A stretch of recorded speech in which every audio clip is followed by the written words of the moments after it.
자, 오늘 역대상 25장은 제목이 찬양, 하나님의 소리를 전하는 사역이다 하는 겁니다. 찬양이 뭘까요? 찬양은 말 그대로 높일 양자입니다. 고양한다 할 때 높여줄 양, 찬송을 해서 하나님을 높인다 이런 뜻입니다. 그래서 그리스도인들이 할 수 있는 일은 찬양밖에 없습니다. 북한을 고무 찬양하는 사람이 있죠. 그런 사람은 어떤 사람입니까? 빨갱이죠.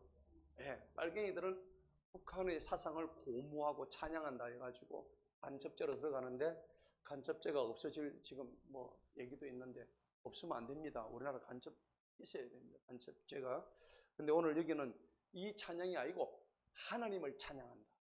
너무나 감사한 일이죠.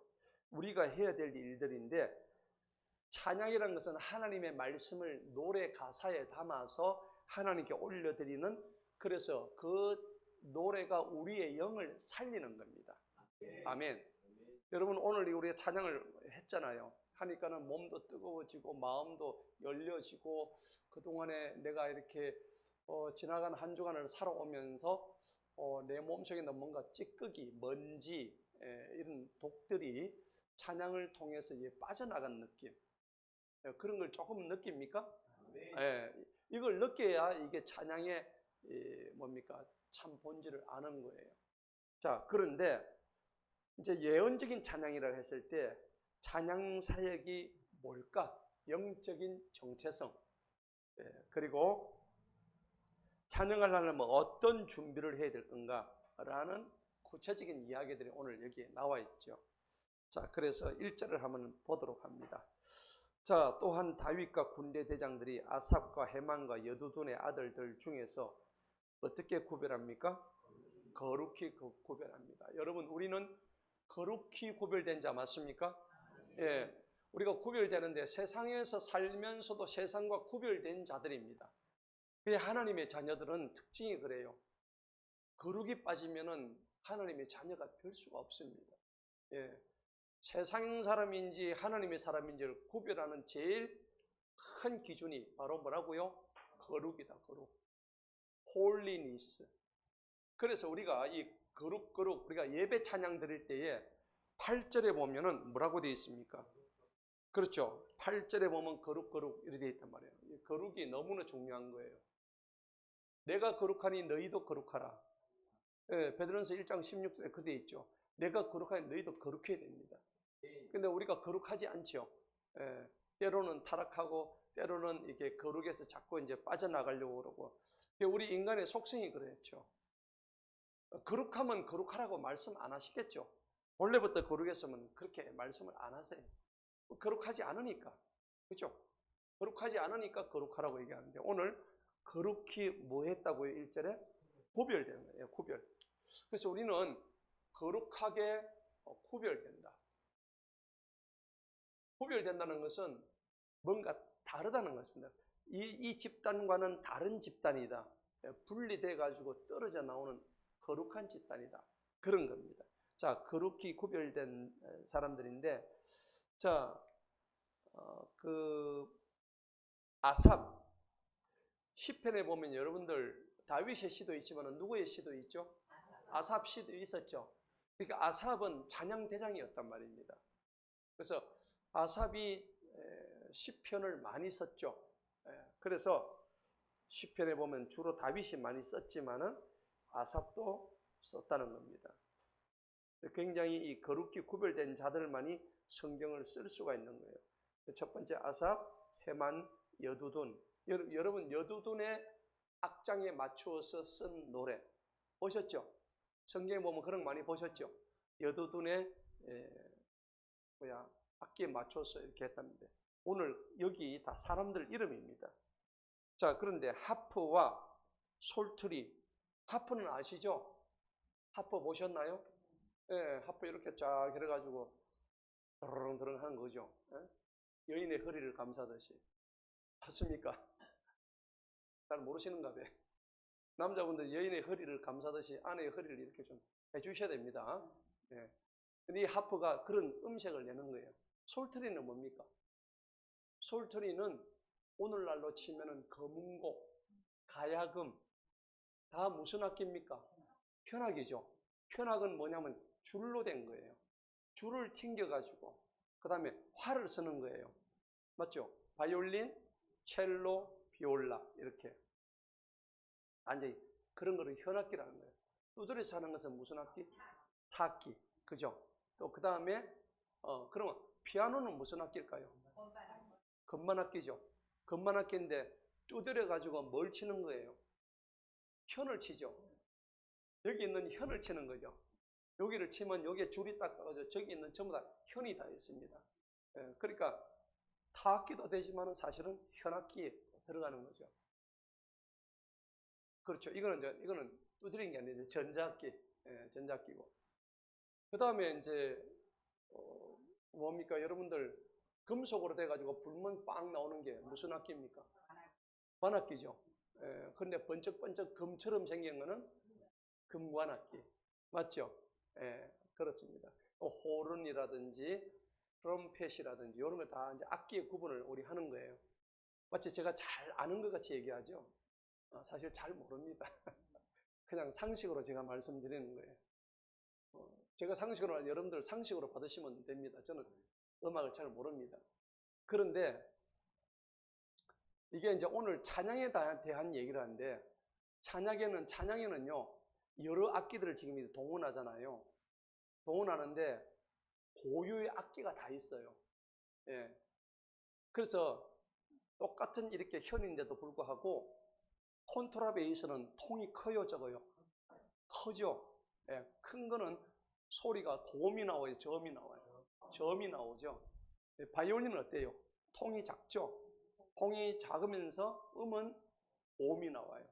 예. 그 여러분들 통이 작은 사람은 막 소리 지르죠. 맞아요. 통이 좀 넉넉한 사람은 개 섞어라 이왜 그러노 이런데 통이 작으면 막 이런다. 그죠? 음악도 똑같은 거예요. 여러분 통 크시기 바랍니다. 그런데 음악은 통만 커가지고 되는 것도 아니고 통이 작은 것도 있어요. 그래서 이걸 다른 말로 하면 음색이라고 그래요. 음색.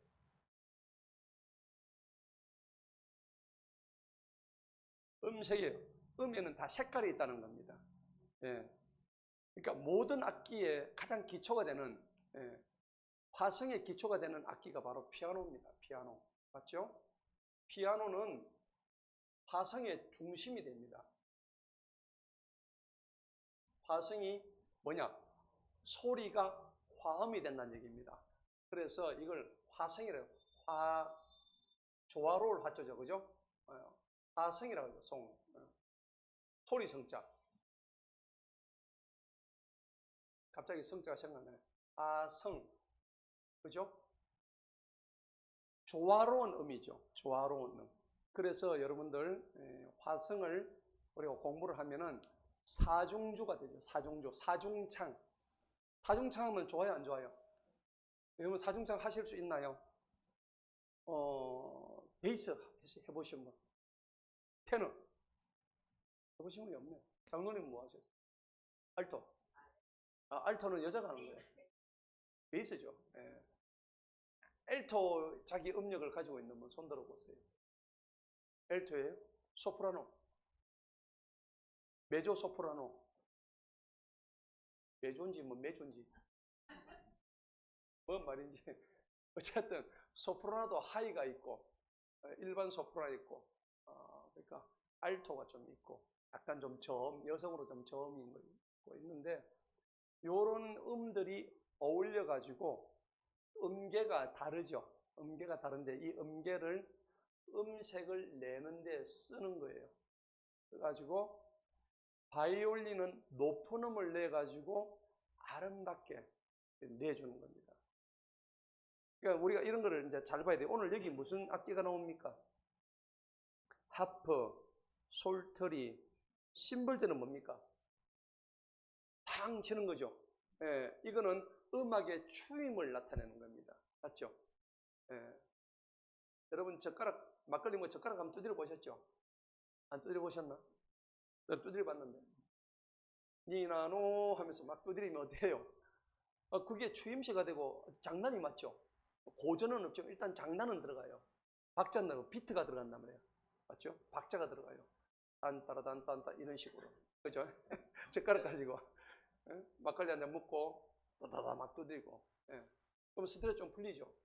그래서 드럼 막 치면 스트레스 좀 풀리는 거예요. 그럼 그런 거는 있어요. 자, 그런데 바이올린은 멜로디의 감정을 나타냅니다. 그죠? 바이올린은 그렇습니다. 그러면 여러분, 제가 쳤던 기타는 어떤 역할을 할까요? 음악의 리듬감을 부드럽게 하는 게 기타가 하는 역할이에요. 그러면 여기 건반 피아노는 뭐냐면 모든 악기의 기본이 피아노입니다. 예, 그냥 중요한 거죠. 화성을 담당하는 게 피아노입니다. 전체 기초죠.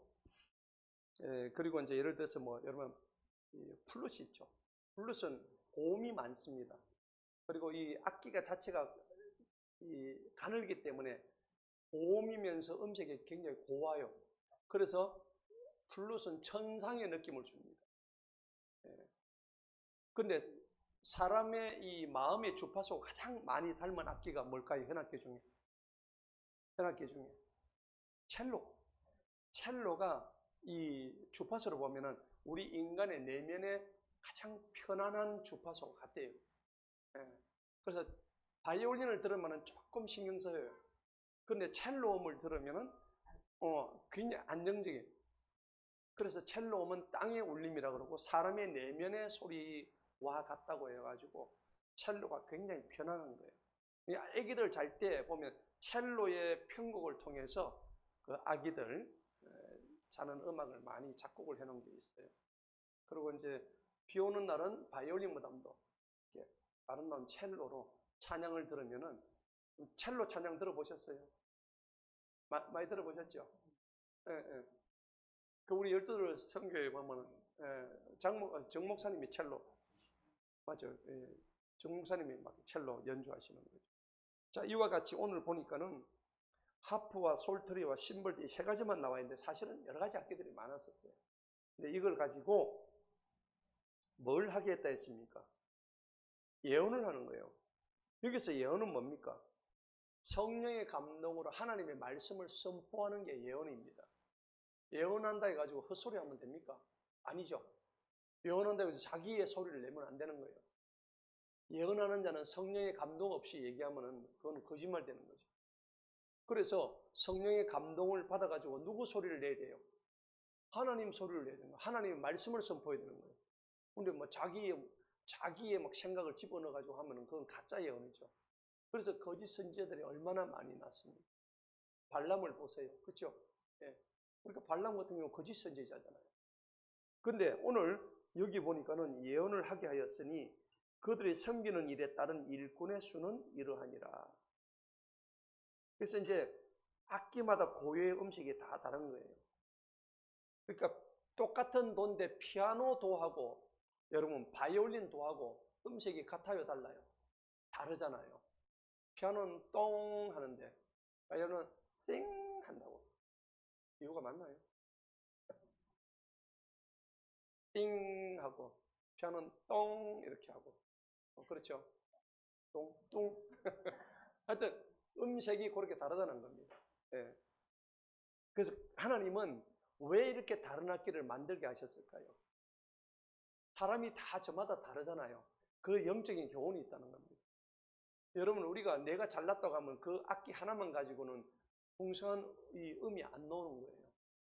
여러 악기를 동원해서 사람의 목소리도 여자의 목소리, 앙칼진 여자의 목소리, 아주 예쁘고 곱고 하이의 여자의 목소리가 있는가 하면 남자의 저음이 깔아주면은 훨씬 안정적이고 남자와 여자의 목소리가 합해질 때에 할렐루야 막 그 합창이 있죠.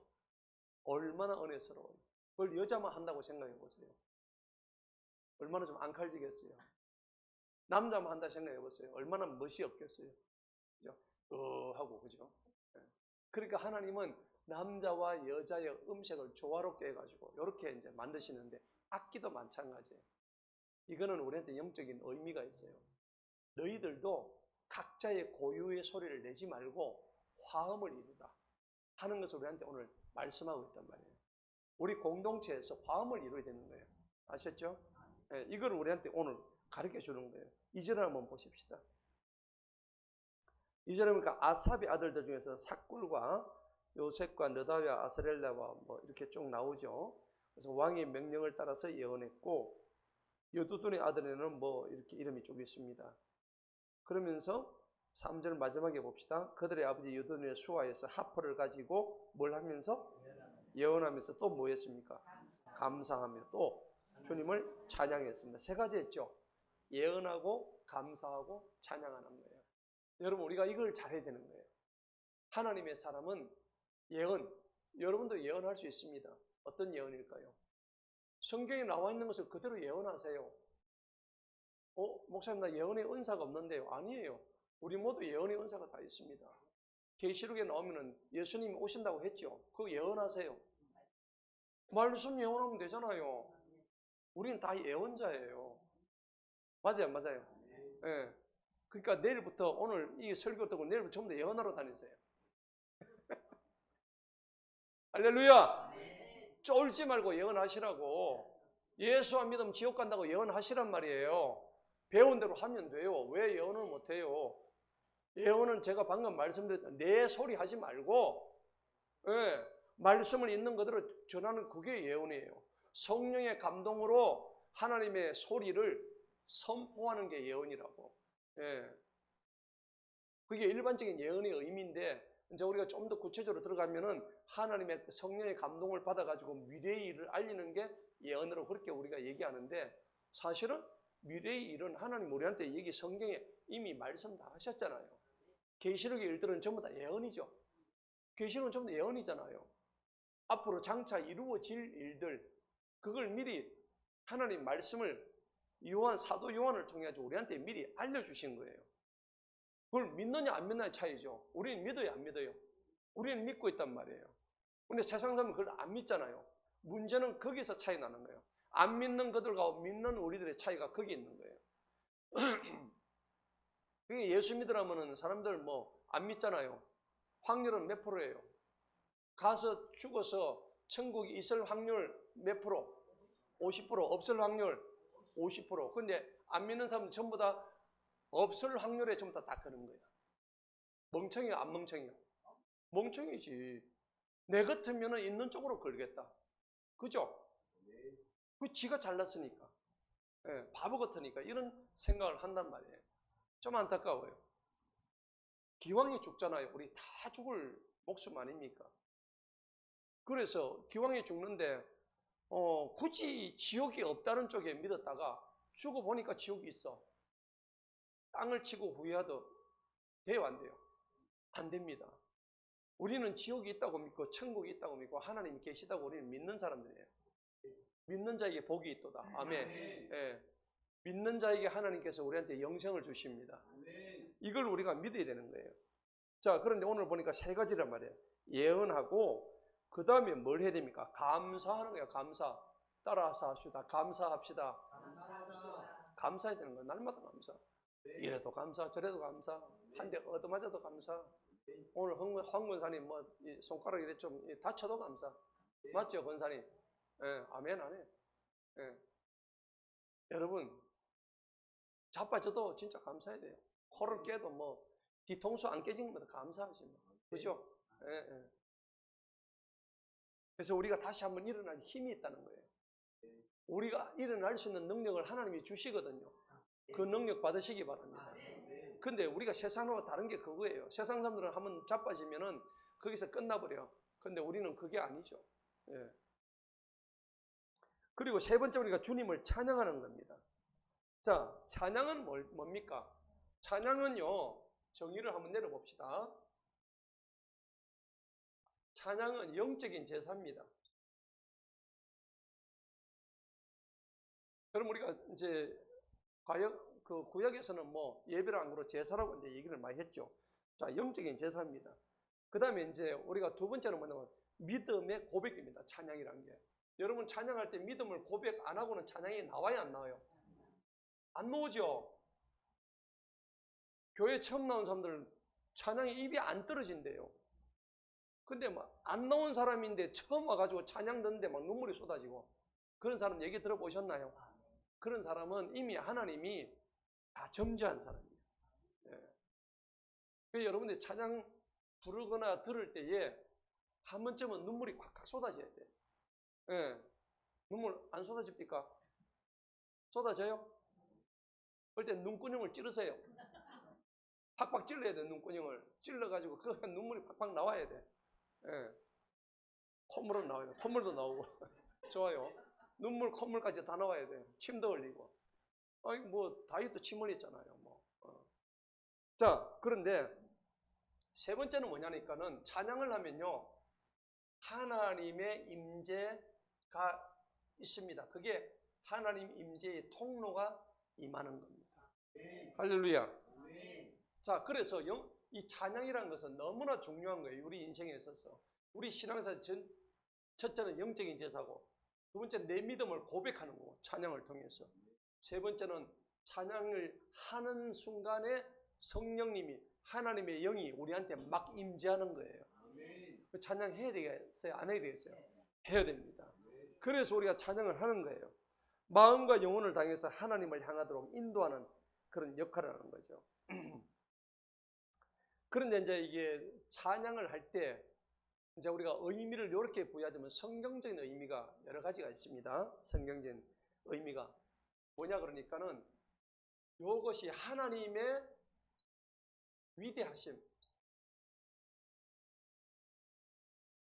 하나님의 위대하심을 나타냅니다. 찬양이요. 그래서 주 하나님 지으신 세계에 보면은 마지막에 후렴이 뭡니까? 그러니까 주님의 높고 위대하심을 하잖아요. 여러분 그 찬양 좋아요 안 좋아요? 아 너무 좋잖아요. 저는 뭐 자연 가면 그 찬양 안 빼고 부릅니다. 너무 아름다운데 뭐 저기 꽃 한 송이에서도 하나님이 보이는 거예요. 그럼 보여요 안 보여요? 보이죠? 돌 하나에도 저는 하나님이 보여요. 하나님 어떻게 이렇게 아름답게 만들어 놓으셨나요? 너무 기가 찬 거예요. 우리 하나님 최고야. 그냥 막 이게 나오는 거예요. 예. 꽃 한 송이도 이렇게 하는데 우리 오목조목 만들어 놓은 우리 인간의 모습 보세요. 글작품이지. 예. 글작품 뜻이 뭡니까? 걸레 같은 작품? 아니죠. 최고 작품 이런 말입니다. 그죠? 우리 다 글작품들이에요. 따라합시다. 우리는 하나님의 글작품이다. 그렇습니다. 하나님의 위대하심을 갖다가 우리가 나타내고 선포하고 고백하는 거예요. 이게 진짜 이게 성경적인 의미입니다. 자, 그리고 찬양은요. 하나님의 영적인 무기입니다. 영적 무기. 왜 찬양이 영적 무기가 되냐면 성경에 나와 있어요. 자, 여러분 군가 아시죠?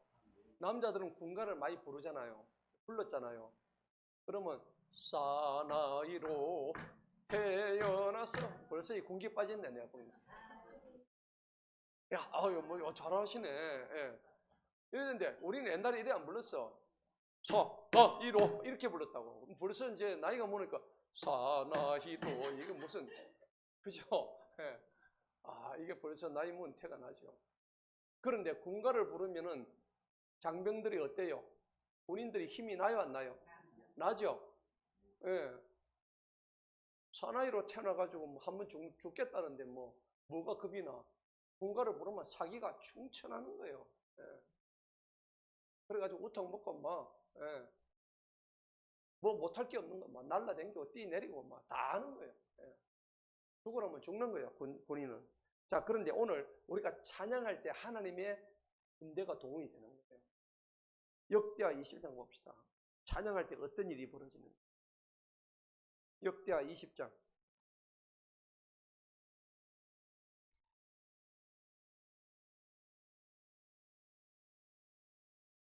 22절입니다. 찬양만 해도요, 상대방 군대가 다 죽어버려요. 역대하 20장 22절. 다 같이 한번 읽어보도록 합니다. 시작. 그들이 노래하고 뭐 하기 시작하자? 찬양하기 시작하자 주님께서 복병을 두시어 유다를 치러 오는 암몬과 모압의 자손과 세일산을 대적하게 하셨으므로 그들이 뭐 했습니까? 패하였습니다. 뭐가 시작되니까? 찬양만 시작해도. 할렐루야. 그럼 생각해 보세요. 이게 영적 무기가 됩니까? 안 됩니까? 되고 말고죠. 예. 확실합니다. 이 사도행전 16장에도 또 나와요. 한번 봅시다.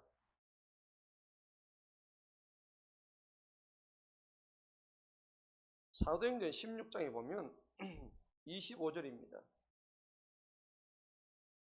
찬양했는데 감옥문이 막 열려요. 바울과 실라가.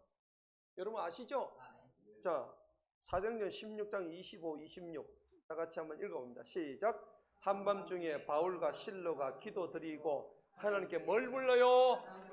찬송을 부르니 죄수들이 그것을 듣더니 그때에 갑자기 뭐가 일어납니까? 큰 지진이 납니다. 나가지고 감옥의 기초가 흔들리고 즉시 모든 문들이 활짝 열립니다. 여러분 모든 삶의 문제가 찬양할 때 열리기를 축복합니다. 아멘. 할렐루야. 아멘. 오늘 이 역사가 성경에 기록이 돼 있단 말이에요. 아멘. 그러니까 힘들 때마다 찬양하시라고. 아멘. 여러분 저녁마다 기도하는데 찬양도 안 하고 기도하지만 그러지 마세요. 우리는 꼭 찬양 부르고 기도해요. 아멘. 찬양 부르면 막 얼마나 신이 나는지요. 막. 그래서 막 찬양 열심히 하고요.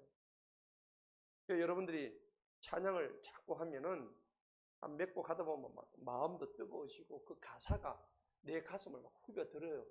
막 들어옵니다. 그러면은 이게 결박한들 26절 보세요. 사도행전 16장 26절에 즉시 모든 문들이 열며 각 사람의 뭐한 것들이 풀립니까? 결박한 것들이 싹 다 풀린 거예요. 여러분들 묶고 있는 모든 문제 다 풀리는 거예요.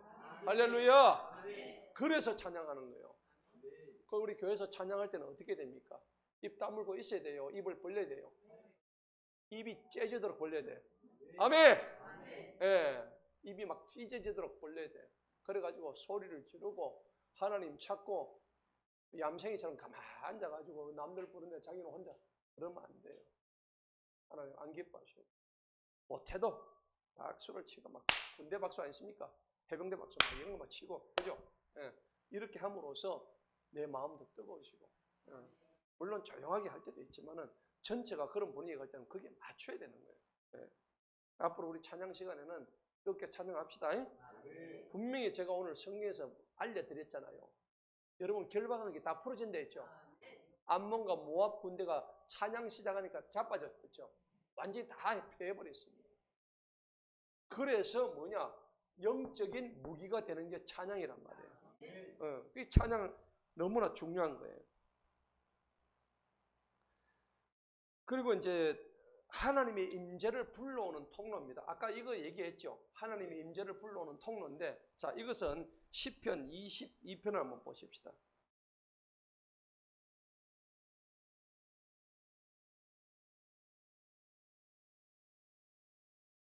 시편 22편. 하나님은 언제 거하시는가 정확하게 성경이 기록하고 있습니다. 시편 22편 3절입니다. 한번 읽어보도록 합니다. 시작. 그러나 이스라엘의 뭐 가운데? 찬양들 가운데 뭐 하셔요? 거하신대요. 하나님이 어디에 거하신다고? 찬양하는 데 거하신다고. 맞지요? 오 주님, 주님은 거룩하십니다. 예. 여러분들 찬양해야 돼요? 안 돼야 돼요? 그렇죠? 찬양 하나 합시다. 찬송가 우리 하나 하고 합시다. 아이고 참 멋지다. 이 기쁜 소식을 좀 빠르게 한번 봅시다. 몇 장입니까? 이 기쁜 소식을 185장.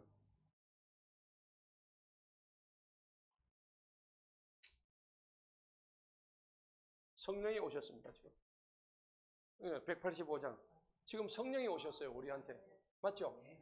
오늘 이거 찬양 중에 지금 구하신다고 시편 25편 3절에서 말씀하셨죠? 우리 찬양 중에 지금 하나님의 영이 임하고 있다고. 그러니까 오늘 이 찬양에 보면 성령이 지금 오신 거예요. 이 찬양. 이 기쁜 소식을 온 세상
오셨다고? 뭐 할 때? 찬양할 때. 아멘.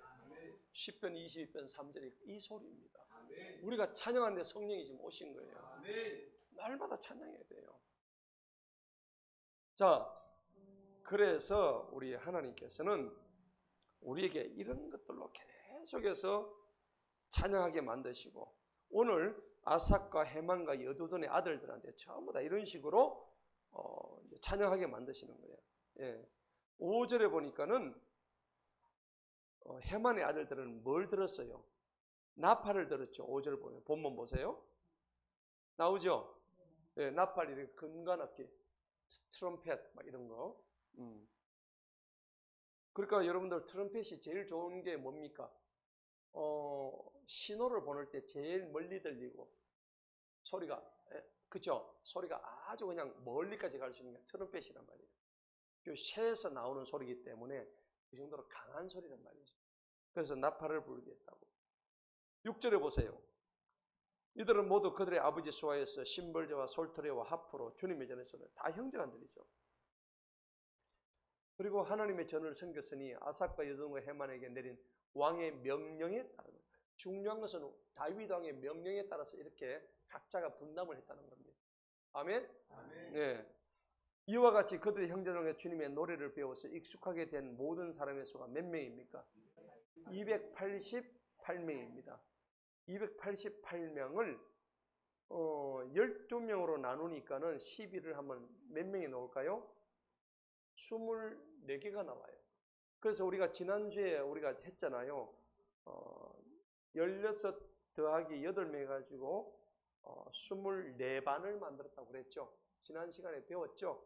예, 그래서 24반을 만들었는데 어떻게 했는지 봅시다. 8절 봅시다. 그들이 뭐를 뽑았습니까? 제비를 뽑은 거예요. 네 잘하니까 네가 먼저 해. 너는 저 뒤에 이런 거 없습니다. 뭘 뽑아요? 제비를 뽑는 거예요. 네, 우리도 제비를 뽑아서 합시다. 됐습니까? 예, 제비 뽑아가 하면 돼요. 자, 큰 자나 무슨 자?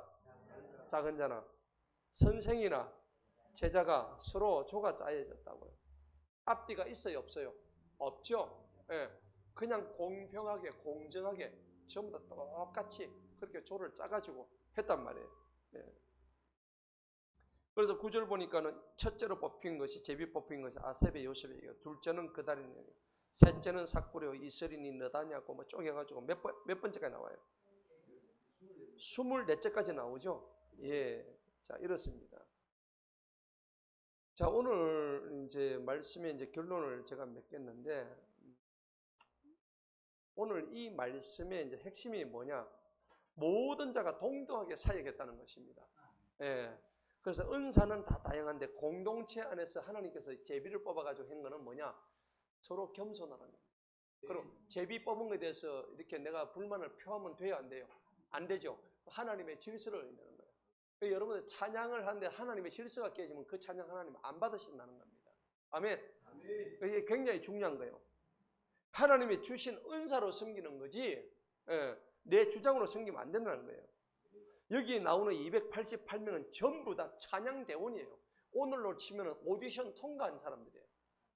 그렇죠? 완전 오케스트라. 얘들은 전부 다 오디션 다 보는 거야. 예. 그러니까 심사위원장, 심사위원들 해가지고 점수 니 불러봐. 니 몇 점 해가지고 다 통과된 게 몇 명이라고? 288명이야. 몇천 명 중에서. 대단하죠? 그래서 이 사람들은 진짜 실력자들이에요.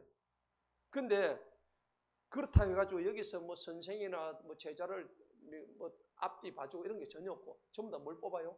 제비를 뽑는 거예요. 예. 제비 뽑아야 되는 거예요. 그래서 이게 제비 뽑기라는 것은 지난번에도 제가 말씀드렸지만 공정성을, 하나님의 공정성을 의미하는 거예요.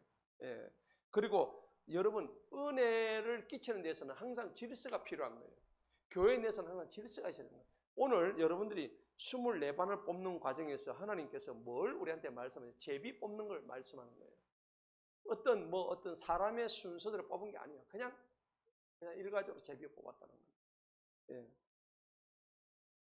현대 교회도 마찬가지입니다. 나이, 실력, 경험 필요한 거 없어요. 하나님 앞에서 동등한 사역자로 우리는 부름받았기 때문에 그런 거 상관없이 그렇게 해야 되는 겁니다. 자, 우리가 이제 우리 교회도 찬양대가 있잖아요. 이 찬양의 중요성에 대해서 한번 알아보도록 합시다. 찬양은 너무나 중요하죠. 예배에 있어서 찬양의 중요성이 너무나 크죠. 자, 예배에서 찬양의 중요성은 뭐냐 그러니까 예배의 문을 여는 열쇠입니다. 예배에서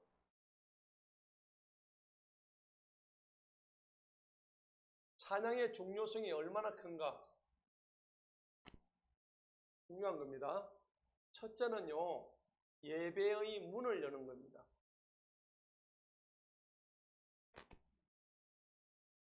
예배의 문을 여는 키입니다. 키. 예, 예배의 문을 여는 열쇠입니다. 아까 우리가 이렇게 찬양을 하고 예배 드리는 거하고 그냥 와가지고 바로 예배 드리는 거 어느 쪽이 낫습니까? 찬양하고 하는 게 낫죠. 그래서 찬양을 하면 우리 마음이 어떻게 돼요? 하나님께로 향하게 되죠. 찬양의 가사에서 나를 향한 은혜가 막 임하는 거예요. 예, 왜냐하면 찬양은 곡조 있는 하나님의 말씀이거든요. 그게 말씀으로 이렇게 들어온단 말이에요. 그래서 여러분들 노래라고 할 때 노래 가짜잖아요. 그죠? 가요 할 때. 이 노래 가짜인데 이 노래는 운율이란 말이죠. 운율. 그러니까 시에다가 운율을 넣으면 바로 이 노래가 되는 거죠. 그래서 우리가 노래를 듣다 보면은 우리의 심금을 울리잖아요. 그렇죠? 근데 이제 노래에도 장조가 있고 단조가 있죠. 장조는 뭡니까? 장조는 뭔가 밝은 노래. 그런데 단조는 좀 슬픔, 그다음에 조금 약간 좀 침울하고 그러면서도 굉장히 우리 한에 맺힌 어떤 그런 걸 한때는 단조를 써요. 저는 실제 단조가 장조가 뭔지 몰라요. 모르지만은 그렇단 말이죠. 그런데 이거를 이거를 우리가 이제 운율로 봤을 때에 노래가 우리한테 주는 그 영적인 의미가 너무 큰 거예요. 그래서 예배의 문을 갖다가 여는 이 열쇠가 바로 찬양이라는 겁니다. 그리고 두 번째는 뭐냐니까는 자, 요 관련 구절을 한번 봅시다. 시편 100편을 한번 보십시다.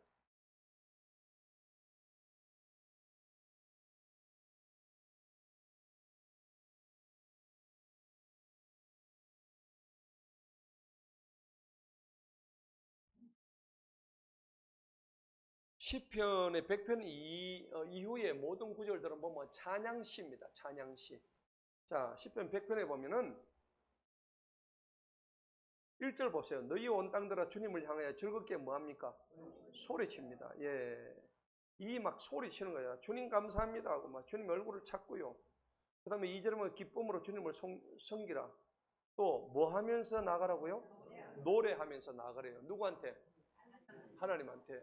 예. 노래하면서 그분의 면전으로 나가래요. 그 다음에 4절을 보세요. 한번 읽어봅시다. 시작. 감사함으로 그분의 문들로 들어가고 찬양과 함께 그분의 뜰로 들어가라. 그분께 감사드리고 그분의 이름을 찬송하라. 계속 찬송입니다. 그래서 우리가 찬송 중에 가장 좋은 찬송은 감사 찬송입니다. 예. 그래서 감사의 찬송을 늘 부릅니다. 그래서 이래도 감사 저래도 감사. 그 찬양 뭐예요? 장미꽃 날 구원하신 감사, 주 감사, 장미꽃 가시 감사, 맞죠?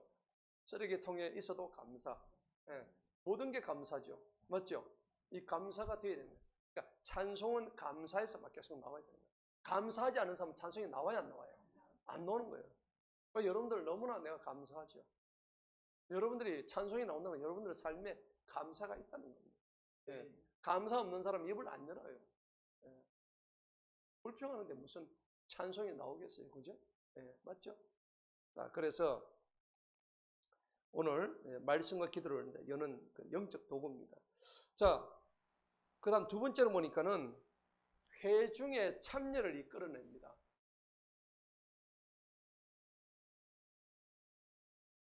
찬양은요, 은혜의 도구입니다. 은혜의 도구. 누구의 참여입니까? 대중. 우리 전체 공동체의 참여를 갖다가 이끌어주는 은혜의 도구입니다. 도구. 이게 찬양이에요. 그걸 굉장히 중요한 의미를 가지고 있죠. 예. 그 다음에 세 번째는 뭐냐 그러니까 이 찬양이 있으면은 말씀과 기도로 인도하는 도구입니다. 인도해 줍니다. 말씀과 기도로 이 찬양을 통해서 하나님 말씀과 우리가 영적인 기도로 그러니까 여러분들 기도할 때 찬양 틀어놓고 하는 거하고 그냥 하는 거하고 어느 쪽이 낫습니까? 찬양 틀어놓고 하는 게 훨씬 좀 은혜가 되죠. 왜냐하면 찬양곡 중에 이미 하나님의 성령이 임재대가 나와 있거든요. 그래서 우리가 찬양을 틀고 이제 그 기도를 한다는 겁니다. 자, 그 다음에 이제 깊은 찬양할 때는 이제 여러분들 말씀이 막 흡수가 돼요. 깊이 막 이렇게 이제 찬양을 하다 보면 하나님 말씀이 내 속에 막 빨려 들어옵니다. 이거를 이제 느끼게 되는 거죠. 찬양이 이제 가져오는 영적 유익은 뭐 다른 게 많지만은 하나님께 영광 올려드리고요. 그 다음에 이 찬양을 많이 하다 보면 우리가 심령이 치유됩니까? 안 됩니까? 치유되죠. 그리고 회복이 되죠. 예, 이걸 경험을 하셔야 돼요. 그러니까 막 찬양을 통해서요, 내 마음이 막 그 다운됐던 내 마음이 다시 한번 막 일어서는 그 힘을 느끼고요. 찬양을 통해서 내 막 이 영혼의 찌꺼기가 눈에서 뭘로 나와요? 눈물로 막 나오는 거예요. 그럼 눈물을 많이 흘리는 게 좋아요. 예. 근데 우리가 현대인들은 눈물샘이 말라버렸죠. 눈물이 잘 안 나와. 그러니까 내 삶의 그 영혼의 찌꺼기가 이게 눈물을 통해서 자꾸 빠져줌으로 인해 가지고 하나님께서 우리에게 예수님이 그랬잖아요. 요한계시록에 보면 너의 눈물병을 내가 담아가지고 그 눈물병이 어느 정도인가 내가 나중에 다 달아가지고 계수할 거라고 그랬잖아요. 여러분 그러니까 눈물 흘리세요. 영적인 눈물을 흘리세요. 그러니까 영적인 눈물을 흘리려고 그러면 실제 눈물을 흘려야 돼. 예, 억지로 안 놓죠. 억지로 안 놓는 거는 눈물샘이 말랐을 수도 있고 아니면 그 마음이 아직도 강팍해서 안 나오는 경우도 있고 그래요. 여러분 조심으로 돌아가십시오. 예. 남자들은 눈물 잘 안 흘리잖아요. 그죠? 너무 세상에 막 이게 지금 부딪히다 보니까 눈물샘이 말라버렸어. 그죠? 그런데 순수하게 하나님을 갖다가 다 이렇게 동경하고 공경하고 이렇게 생각하다 보면 그 하나님이 나한테 베푸신 은혜가 생각나서 막 어떤 때는 눈물이 막 앞을 가립니다. 그렇게 돼야 되는 거예요. 그러니까 성도의 심령을 치유하는 게 이 찬양의 유익입니다. 그 다음에 이제 영적으로 정결해집니다. 정결해지고 영적으로 혼란스러웠던 것이 깨끗하게 정리가 돼요. 찬양을 통해서. 이런 경험을 하셔야 됩니다. 예. 그리고 이제 찬양하면 좋은 게 뭐냐면 믿음이 성장돼요. 믿음이. 왜냐하면 찬양의 가사 속에서 내가 내 믿음을 그 찬양의 가사로 인해 가지고 내 믿음의 잣대가 이렇게 비교가 됩니다. 그죠? 내 주를 가까이 하게 함은 이게 어디 나온 찬양입니까? 타이타닉에 나왔죠. 타이타닉에 나온 이 내 주를 가까이 하게 하면 이 찬양이 타이타닉 배가 침몰하면서 그 위에 있던 바이올린 악단들이 이거를 연주를 했잖아요. 여러분 그게 무슨 의미입니까? 그게 마지막 죽어가면서 내 주를 가까이 하게 하면 십자가 진 같은 고생이 나와. 그 가사가 나오는데 그 가사를 갖다가 자기 삶에 대입을 하는 거예요. 그러니까 믿음이 성장될까요? 안 될까요? 그 마지막 죽는 순간에도 내 주를 가까이 하게 안 돼요. 예. 그러니까 여러분 찬양이 얼마나 큰 힘입니까? 그 마지막 순간에 여러분들 마지막 순간에 뭐 할 것 같아요? 여러분 숨 떨어질 때 여러분 성경 볼 것 같아요? 아니, 찬양하는 거. 맞죠?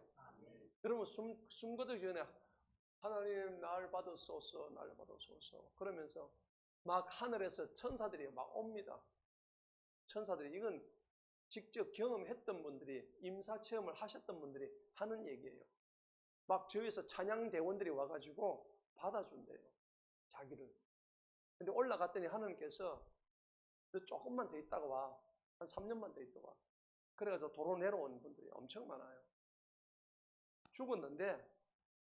죽었다고 생각했는데 이제 장례 치르려고 했는데 눈이 번쩍 떠가지고 그 염하던 사람이 깜짝 놀래가지고, 예, 안 놀래겠습니까? 염하려고 했는데. 그런데 그거 보니까는 그분이 이제 나중에 간증을 하는데 뭐라 그래요?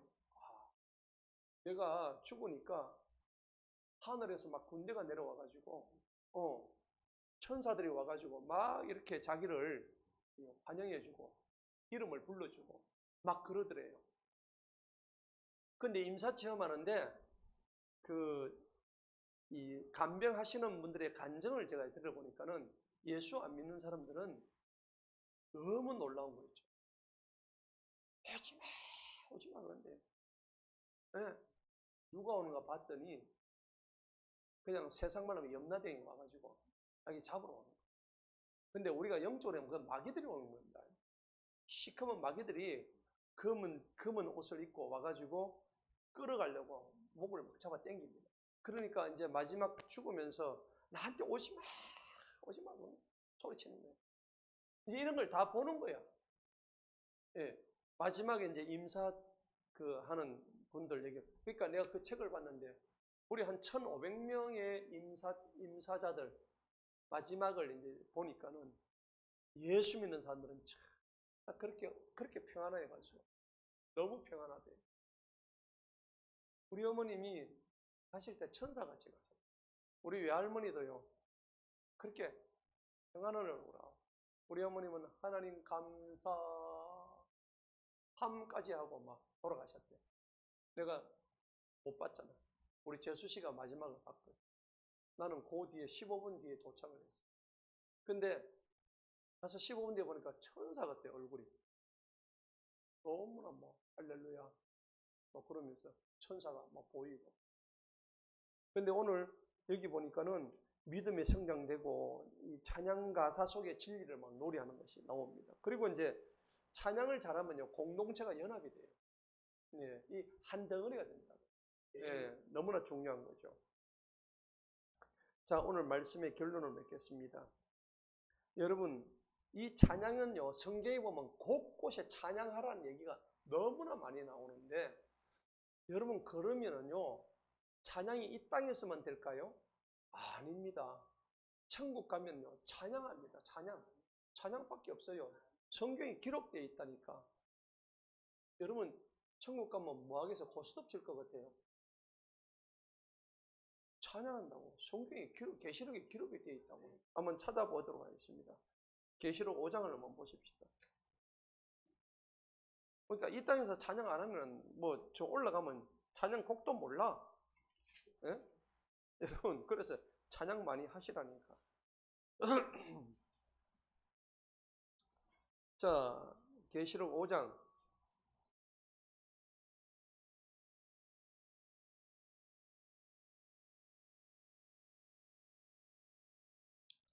계시록 5장에 보니까는 11절을 봅시다. 11절을 보니까 또 내가 보았더니 보좌와 짐승들과 장로들의 둘리에 있는 많은 천사들의 음성을 들었는데 그들의 수가 얼마예요? 만에만이요 천들의 엄청 천사들이 많은 거예요. 큰 음성으로 말씀해 죽임을 당하신 어린 양이 이분이 누구십니까? 예수님이죠. 그러면 그 천국에 가서 하는 일이 뭡니까? 봅시다. 권능, 부요, 지혜, 힘, 존귀, 영광. 맨 마지막에 뭐 했습니까?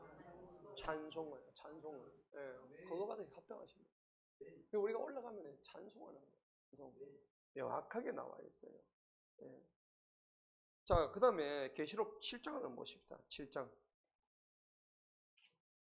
흰옷 입은 무리가 뭘 하는지 한번 봅시다. 9절. 7장 9절.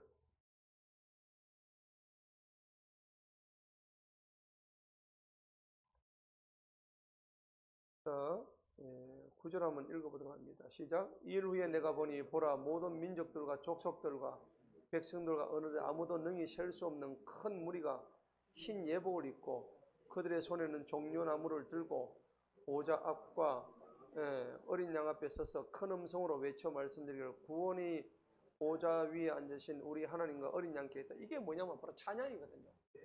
그래서 구원하심이 보좌에 앉으신 그 찬양이 있죠. 그러니까 이게 찬양으로 나와 있습니다. 우리가 해야 될 일은 구원하심이 어린 양의 보좌에 있다는 것이, 그걸 찬양하는 거예요. 천국 가면은 일할 필요 없습니다. 당뇨병 걱정 안 하셔도 됩니다. 조금 더 걱정하지 마. 뭐 사고 나가지고 다칠 거 이런 거 조금 더 염려하지 마시고.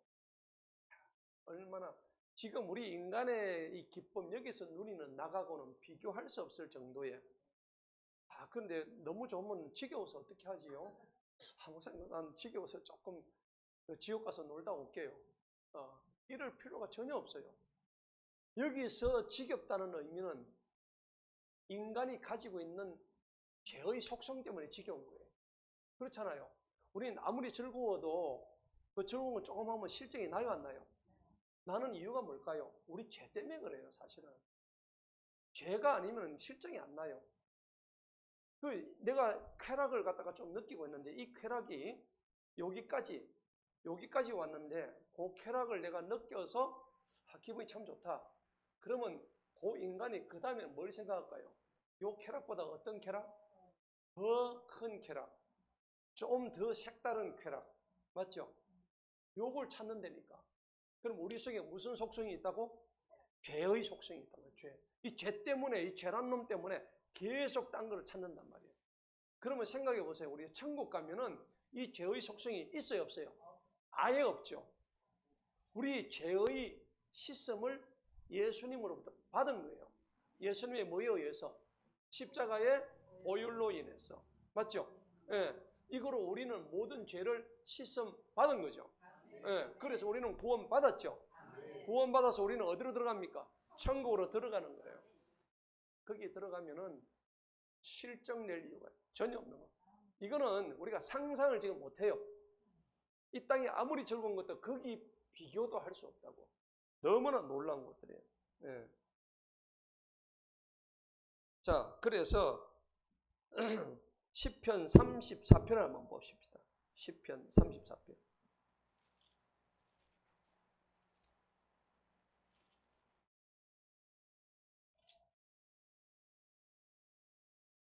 다윗은요, 34편 1절에서 이렇게 얘기를 해요. 한번 읽어보도록 합니다. 시작. 내가 항상 주님을 뭐예요? 찬송하리라. 그분을 찬양함이 항상 어디에 있다고? 내 입에 있습니다. 내 입에 있어요. 나는 찬송할 때는 네 입에 좀 있어라. 이러면 안 됩니다. 그죠? 나는 찬송할 때가 네가 좀 이러면 안 돼. 다윗처럼 내 입에 뭐가 있다고? 항상 찬송이 있는 거예요. 찬양이 있는 거예요. 너무나 중요한 말이에요. 자, 그리고 시편 100, 누가 그러면 찬송해야 될 건가? 시편 150편 맨 마지막 절 보세요. 찬송을 누가 해야 되는지 봅시다. 맨 시편 맨 마지막 장 맨 끝절 누가 찬송을 해야 되는지. 자, 한번 읽어봅시다. 다 같이 시작. 호흡이 있는 모든 것마다 주님을 찬양하게 할지어다. 너희는 주님을 찬양할지어다. 자, 지금부터 호흡 없는 사람은 찬양하지 마세요. 맞죠? 호흡이 있다는 것은 뭡니까? 전부 살아있는 자는 뭘 해야 돼요? 찬양해야 되는 거예요. 여러분, 여기 죽은 사람 찬양하지 마세요. 죽으면 찬양도 못합니다. 살아있는 자는 무조건 하나님 찬양하라고 오늘 분명히 답이 나와 있죠? 할렐루야! 이거 하시라는 거예요. 살아있으면 무조건 찬양해야 돼요. 다른 답이 없는 거예요. 자, 구약에만 나오면 신약에 또 나와 있어요. 에베소서 봅시다. 에베소서에도 뭐 똑같은 얘기예요. 5장 한번 봅시다.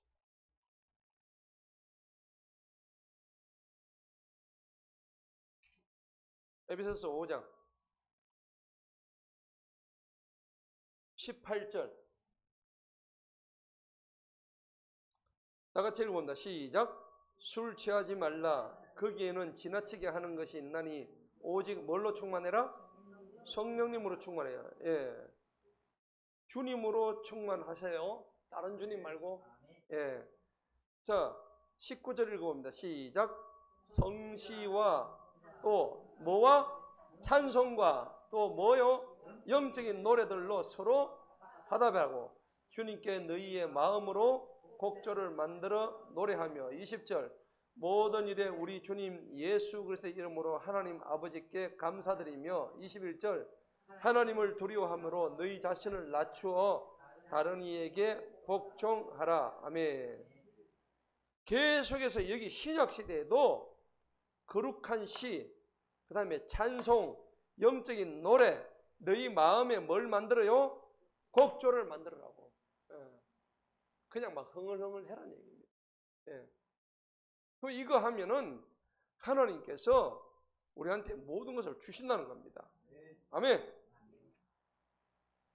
신약에서 뭐 골로새서도 계속 그 말씀 나와요. 여러분 그래서 오늘 골로새서 3장 한번 봅시다. 그게 똑같은 얘기예요. 뒤에 나오는 골로새 3장 16절 한번 읽어봅니다. 시작. 그리스도의 말씀이 모든 지혜로 너희 안에 풍성히 거하시게 하여 시들과 또 뭐들과 찬송들과 또 영적인 노래들을 서로 가르치고 권면하며 은혜로 너희의 마음속에서 주님께 노래해야 되는 거야. 계속. 여러분 구약만 그러는 줄 알았죠? 신약에 들어와서도 계속 찬송하고 노래하고 영적인 노래 서로 뭐하라고? 서로 가르치래. 맞죠? 예. 니나노 가르치지 말고 하나님 찬송 가르치래. 맞죠? 예. 우리 이렇게 해야 되는 거예요. 자, 오늘 이제 마지막입니다. 오늘은 무대 선자만이 찬송하는 거 아닙니다. 우리 모두는 찬송할 자격이 있습니다. 찬송해야 되는 거예요. 오늘 시편 150편 6절 맨 마지막에 호흡이 있는 자마다 무조건 뭐 해라? 찬송해요. 찬송 아는 사람은 죽은 사람이에요. 호흡이 있는 자마다 하라 했어요. 여러분들 죽은 자는 찬송할 수가 없어요. 오늘 역대기상 25장을 통해서 오늘 우리가 찬송에 대해서 이렇게 깊숙이 또 알아봤잖아요. 그죠? 이렇게 찬송이 얼마나 영적인 유익이 있는지 우리가 이걸 알고 우리 선양 찬양단은 항상 오픈되어 있습니다. 목사님 저도 한번 해보고 싶습니다. 뭐든지 하시고 또 그 다음에 우리 전도사님 반주회에서 할 때 제가 이번 주에는 특송을 하고 싶습니다. Anytime 특송을 신청하세요. 목사님 지난주에는 어떤 권사님이 나는 왜 안 시키는데 자기는 주문도 안 해놓고 어느 시간이든지 주문하세요. 전사님도 주문하시면 돼요. 맞죠? 받아줍니까? 그렇죠. 언제든지 그래서 부부가 같이 하셔야 돼요. 혼자서 되고 안 그러면 내가 특별히 마음에 드는 저 권사님만 내가 한번 해보고 싶다. 그죠? 남자 집사님이 저 여성 집사님하고 이중창을 해보고 싶다. 뭐 이렇게 할 수도 있죠. 얼마든지. 아니면은 우리 교회는 제가 볼 때 한 4중창을 좀 해봤습니다. 테너, 베이스, 알토, 소프라노. 얼마나 멋져요. 그래가지고 막 내 구주 더욱 사랑. 제가 엄청 거 좋아하거든요. 그 4중창은 기가 막혀요. 내가 그거 한번 불러봤으면 좋겠어. 우리 교회에서는 4중창. 도전해보실 분 손 들어보세요. 하면 되죠? 하면 되죠? 누가 한번 해볼래요? 한번 시작해보자. 네 분이 한번 도를 맞춰가지고 A조, B조 해가지고 누가 잘하는 거 내가 그 전에 시상할게요. 되겠습니까? 예. 연습 좀 하고. 그래서 한번 도전해보세요. 내가 과제 줬습니다. 예. 6월 한 달 동안 열심히 연습해가지고 7월 달에 한번 할 겁니다. 연습 아시죠? 예. 그래가지고 연습 쫙 해가지고 내 구주 예수를 더욱 사랑. 그 외에도 되고 좋은 찬양 많습니다. 제가 왜 그러냐니까 사중창을 갖다 유튜브로 하는데 내 구주 예수를 사중창인데 기가 막힌 거예요. 너무 좋은 거예요. 그러니까 아카펠라 하는 거 있죠. 악기 안 들어가요. 근데 너무 좋은 거예요. 근데 어쨌건 뭐 우리는 아카펠라 수준은 아니지만은 하나님을 기쁘시게 한다는 그 마음으로 한번 시작 한번 해보십시다. A조, B조, A조 4명, B조 4명, 예, 딱 갈라가지고 A조, B조 대항, 사중창 대항. 이 작은 교회에서 대단하다, 그죠? 예, 할 수 있죠? 예. 한번 좀 머리를 맞대서 장로님이 한번 조를 한번 짜보세요. 예. 조 편성함 해가지고 314장. 아니 꼭 그거 안 해도 돼요. 예, 꼭 그거 안 해도. 나는 뭘 때 그 찬양이 좋아서 그래. 아셨죠? 예. 자, 그래서 찬양을 하는 데 있어서는 우리 선양교회 최고의 교회가 되기를 주님 여러분 축복합니다. 기도하겠습니다. 하나님 아버지